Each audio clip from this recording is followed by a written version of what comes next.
अस्सलाम वालेकुम। मेरा नाम हकीम मोहम्मद यासिन है और आप देख रहे हैं सरोया हर्बल चैनल।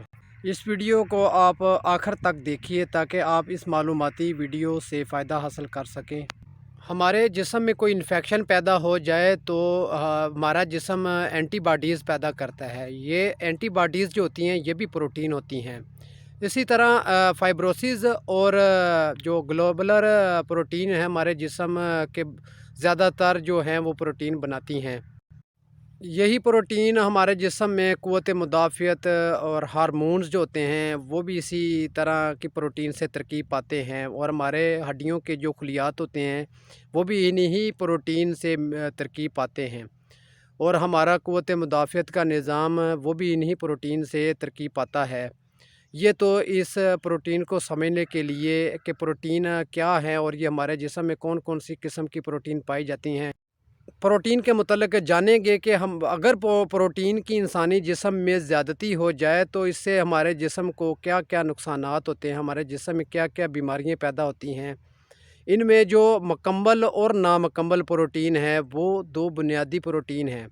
मुकम्मल प्रोटीन का इंटेक ज़्यादा करना, जिसमें डेयरी प्रोडक्ट होती हैं, दूध, दही, मक्खन, देसी घी, ये सब चीज़ें जो होती हैं अगर ये ज़्यादा इंटेक की जाए और इसके साथ सैर ना की जाए, यानी इसको हज़म ना किया जाए, मेहनत वाला काम ना किया जाए, तो फिर ये हमारे जिस्म में, हमारे खून के अंदर जमना शुरू हो जाती हैं और हमारे जिस्म में पेचीदगियाँ पैदा होना शुरू हो जाती हैं।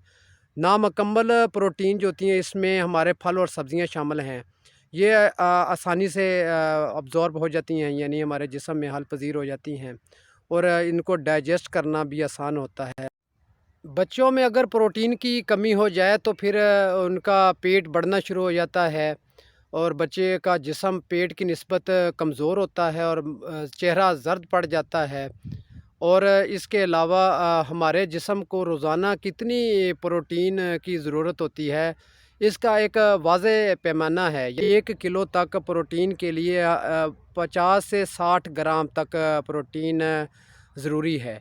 ये इस तरह वज़न के लिहाज से आप प्रोटीन इनटेक करें, और इसको फिर सैर के ज़रिए से ज़ायद प्रोटीन को हमेशा सैर के ज़रिए वज़न उठाने, ऐसे काम जो मशक्क़त तलब होते हैं, एक्सरसाइज भी करते हैं, या लोग जो गाँव में और देहातों में खेती बाड़ी के काम से मुंसलिक होते हैं, तो फिर वो इस तरह प्रोटीन अब्ज़ॉर्ब हो जाती है, यानी कि इसको जलाना पड़ता है, ज़ायद प्रोटीन को जलाना पड़ता है। अगर ये ना जले एक्सरसाइज के नतीजे में या काम के नतीजे में, या जिम वगैरह ना करें, तो फिर ये हमारे खून के अंदर सर्कुलेट करती है, फिर ये हमारे हार्ट प्रॉब्लम भी पैदा कर फैटी लीवर की कंडीशन भी पैदा हो जाती है, और आगे फैटी लीवर जो है वो 100 से ज़ायद किस्म की बीमारियों की इब्तिदा है। ये कैरालीन प्रोटीन से मिलकर बनते हैं हमारे नाखून जो है जिस्म में, और हमारे बाल जो रेशादार हैं ये फाइब्रोसिस प्रोटीन से मिलकर बनते हैं। फाइब्रोसिस प्रोटीन की एक किस्म होती है जिसको फाइब्रिन कहते हैं, जो कि ब्लड क्लॉट्स में अहम किरदार अदा करती हैं, यानी कहीं भी जिस्म में कोई ज़ख्म हो जाए तो को बंद करती है, वो फाइब्रिन प्रोटीन भी होती है। दर्जा झैल ग़िज़ाएँ हैं जो कि प्रोटीन की हामिल हैं। इनमें से ग़िज़ाएँ, वैसे तो सब ग़िज़ाएँ ही प्रोटीन की हामिल हैं, लेकिन हर किसी के लिहाज से, पेशेंट के लिहाज से, एक सेहतमंद इंसान के हवाले से ग़िज़ाएँ दोनों के लिए अलग अलग होंगी। एक सेहतमंद बंदा तो हर तरह की ग़िज़ाएँ, प्रोटीन की ग़िज़ाएँ इंटेक कर सकता है, और आपको स्क्रीन पर ये ग़िज़ाएँ, टोटल सारी ग़िज़ाएँ आपको नज़र भी आएंगी। आप इनको नोट कर लें, और इस मेरी वीडियो को लाइक करें, और चैनल को सब्सक्राइब करें, और अपने दोस्तों में शेयर करें, ताकि मैं आपके लिए और भी मालूमाती वीडियो लाता रहूं। शुक्रिया।